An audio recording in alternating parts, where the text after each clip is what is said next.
L'université d'Abomey-Calavi a eu l'honneur d'accueillir ce vendredi 25 juin 2025 le lancement officiel d'un colloque scientifique international pluridisciplinaire de 3 jours réunissant des universitaires et des membres du ministère de l'Agriculture, de l'Élevage et de la Pêche.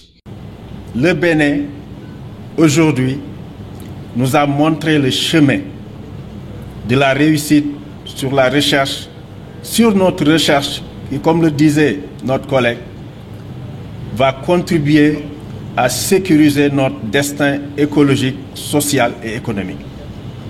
Je pense que cette forme de collaboration-là va inéluctablement nous inscrire dans les dynamiques qui sont souhaitées par les pouvoirs publics et les autorités de notre continent. Je voudrais dire au nom du ministre de l'Agriculture que ce colloque tombe à pic pour nous, pour plusieurs raisons.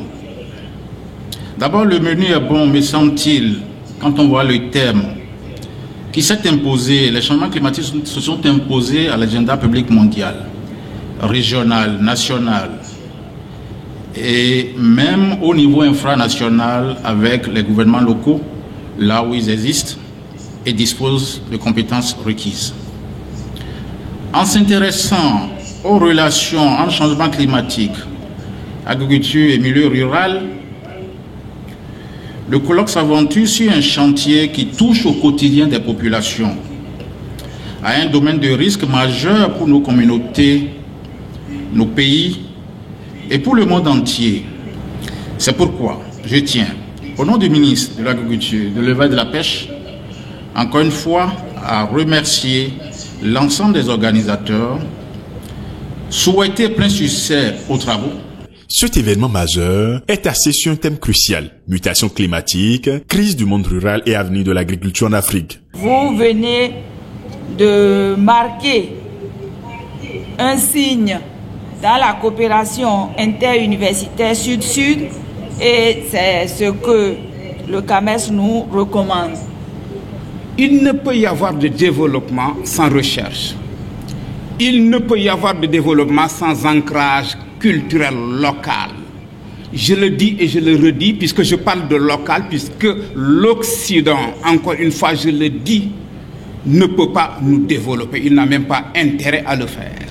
Et notre développement doit être entre nos mains et nous devons prendre notre destin en main si véritablement le développement, le concept de développement fait sens. Je vous en encourage et vous félicite. Les enjeux climatiques dépassent les frontières. Ils exigent une mobilisation mondiale, une coopération active et une volonté affirmée de trouver des solutions communes. Que ces journées de réflexion soient porteuses d'idées novatrices et inspirantes et que les échanges qui en découleront permettent de faire avancer la science et les politiques climatiques au bénéfice de tous. La conférence inaugurale a été animée par le directeur de cabinet du ministère en charge de l'agriculture qui a exposé les mérites de la zone industrielle de Glodigbe, GDIZ. C'est une plateforme industrielle ultra moderne, basée sur l'agro-industrie, située ici à quelques encablures, j'ai dit, dont la superficie c'est 1640 hectares. Et au jour d'aujourd'hui, le projet est réalisé à peu près sur le tiers de cette superficie. Ça progresse. C'est un partenariat public-privé entre Rise Integrated Industrial Platform et la Société d'investissement de promotion de l'industrie qu'on appelle CIPI. Au jour d'aujourd'hui, nous avons 36 investisseurs agréés à date. 12 sont déjà en production, 14 sont en construction. La capacité de transformation déjà installée à ce jour, pour ce qui est donc du soja, c'est 260 000 tonnes. Nous avons une production nationale qui oscille autour de 650 000 tonnes. Pour la noix de cajou, c'est 140 000 tonnes installées sur une production dont j'ai rappelé tout à l'heure, c'était autour de 203 000 tonnes. Et pour le coton, la capacité déjà installée, c'est 40 000 tonnes. Les participants auront ici l'occasion d'explorer divers aspects liés aux mutations climatiques et à leurs répercussions sur la sécurité alimentaire, la gestion des ressources naturelles et les stratégies d'adaptation.